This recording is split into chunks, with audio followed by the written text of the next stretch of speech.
ரீசெண்டா ministry of panchayat Raj வந்து 2025க்கான national panchayat award வந்து ரிலீஸ் பண்ணியிருக்காங்க. ஸோ அப்போ இந்த அவார்டு பார்த்துட்டோம்னா மொத்தம் 2 அவார்டு. ஸோ என்னென்ன அவார்டு பார்த்துட்டோம்னா தீன் தயாள் உபாத்யாய் பஞ்சாயத் சதாத் விகாஸ் புரஸ்கார். ஸோ இப்படிங்கிறது ஒரு அவார்ட். இன்னொன்று நானாஜி தேஷ்முக் சர்வோட்டம் பஞ்சாயத் சதாத் விகாஸ் புரஸ்கார். அப்போ புரஸ்கார் அப்படின்னாவே வந்துட்டு நமக்கு அவார்டு தான் அர்த்தம். அப்போ இந்த அவார்டு வந்துட்டு மொத்தம் எத்தனை பஞ்சாயத்துக்கு கொடுத்துருக்காங்க அப்படின்னு பார்த்தோம்னா 42 panchayats and 17 states and union டெரிட்டரிஸ்க்கு இந்த அவார்ட்ஸ் கொடுத்துருக்காங்க.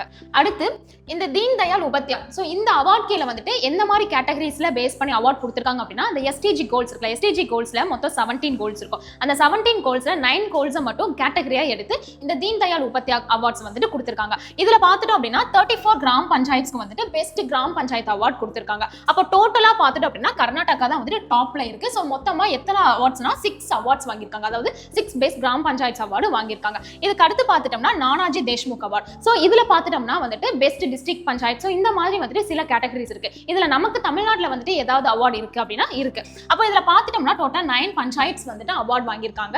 இதுல பெஸ்ட் டிஸ்ட்ரிக்ட் பஞ்சாயத்து அவார்டா வந்துட்டு ஃபர்ஸ்ட் பிளேஸ்ல திரிபுரால இருக்கிற செபஹஜலா இந்த பஞ்சாயத்து தான் அவார்டு வாங்கியிருக்காங்க.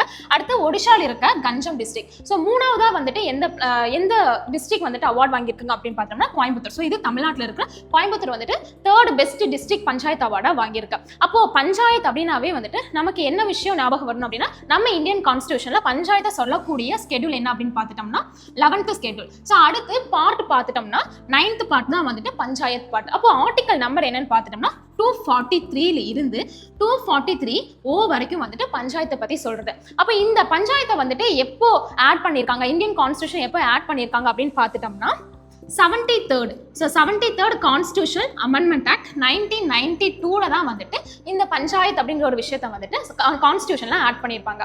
அடுத்து நேஷனல் பஞ்சாயத்து ராஜ் டே வந்துட்டு எப்போ செலிப்ரேட் பண்ணுவோம் அப்படின்னு பார்த்துட்டோம்னா April 24.